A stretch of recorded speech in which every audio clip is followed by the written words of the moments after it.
اللہ الرحمن الرحیم۔ السلام علیکم، میں منیر شاکر۔ قرآن میں بڑی طاقت ہے، اللہ کے کلام میں بڑی طاقت ہے، اللہ کے ناموں میں بڑی طاقت ہے، اسماء الحسنہ میں۔ یہ جملے آپ تویز گنڈا کرنے والوں، دام درود کرنے والوں، مشکلات میں ورد وظائف بتانے والوں، یہ بھی آپ کو اکثر ایک گروہ ملتا ہے کہ فلاں ورد کریں تو یہ مشکل حل ہو جائے گی، فلاں آیت کا ذکر کریں، فلاں اللہ کا یہ نام آپ اتنی دفعہ پڑھیں اور یہ تسبیح کریں تو آپ کا فلاں مسئلہ حل ہو جائے گا، فلاں مشکل حل ہو جائے گی ان کی طرف سے۔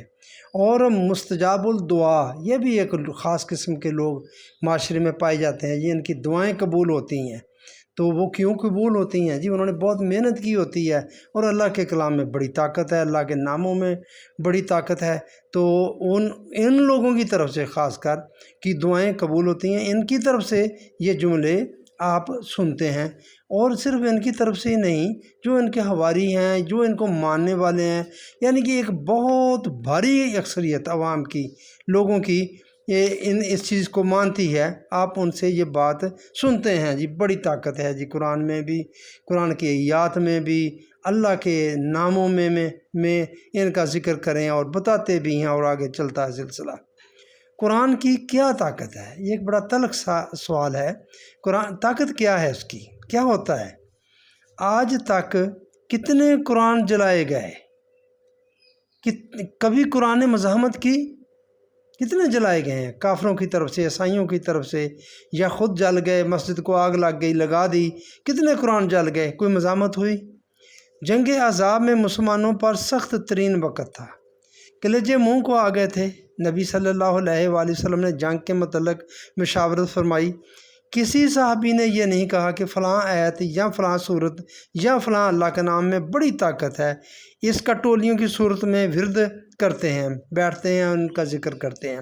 دشمن اندھا ہو جائے گا یا ان کے دل پھیر دے گا، اللہ ان کے دل اللہ کے قبضے میں ہے، یہ بھی ہمارا عقیدہ ہے، پھیر دے گا، وہ رستے سے ہی واپس چلے جائیں گے، ان پر رعب بن جائے گا، جو بھی ہے۔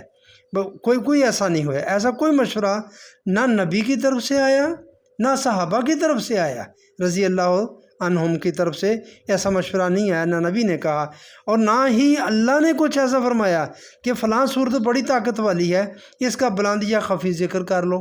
چلیں اب یہ زیادہ بڑی مصیبت آ گئی ہے پہلے سے، اب میں اس سے زیادہ طاقت والی جو پہلی صورتیں آ چکی ہیں ان سے علاوہ یہ ایک بہت بڑی طاقت والی صورت میں نازل کر دیتا ہوں، اس کو پڑھ لو، اس کا ورد کر لو۔ نہیں، ایسا کچھ نہیں ہوا۔ میسر وسائل کو بروئے کار لا کر خندق کھودی گئی، جو دنیا میں ہوتا ہے۔ پھر طاقت ہے کیا قرآن کی؟ میرے بھائیو، یہ بات سوچنے والی ہے یا نہیں ہے؟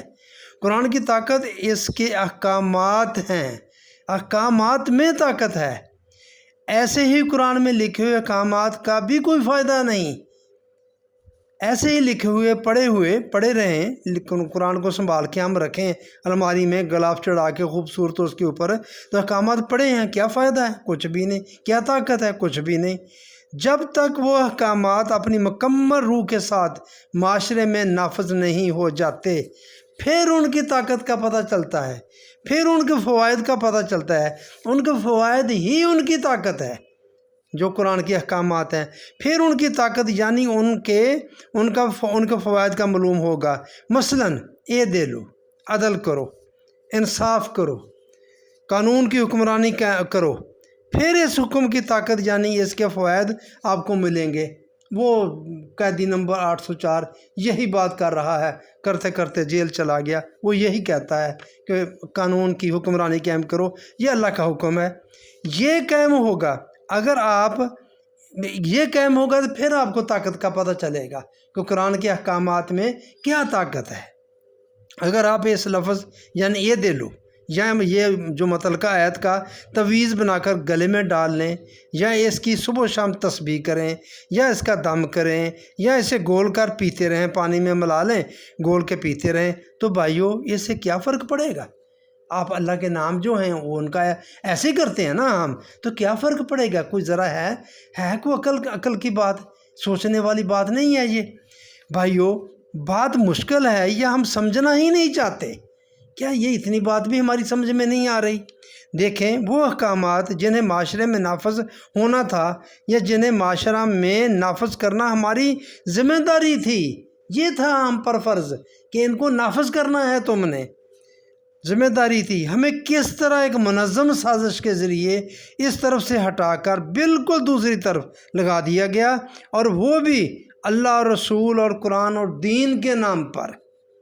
اگر قرآن کی طاقت کا صحیح تصور لوگ جان جائیں تو کتنی دکانداریاں بند ہو جائیں گی۔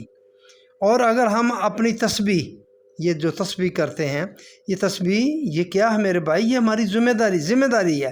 اگر ہم اپنی تسبیح یعنی ذمہ داری یعنی اللہ کے احکامات، اعدلو جاہدو نفاق فی سبیل اللہ، امانتیں ذمہ دار لوگوں کے حوالے کریں، ان عہدے اہل لوگوں کو دیں، یہ ہیں اللہ کے احکامات، اہل لوگوں کے سپرد کریں، تو ایسے احکامات کے نفاذ سے معاشرہ جنت نظیر بن جائے گا اور آدم کو اپنی کھوئی ہوئی جنت مل جائے گی۔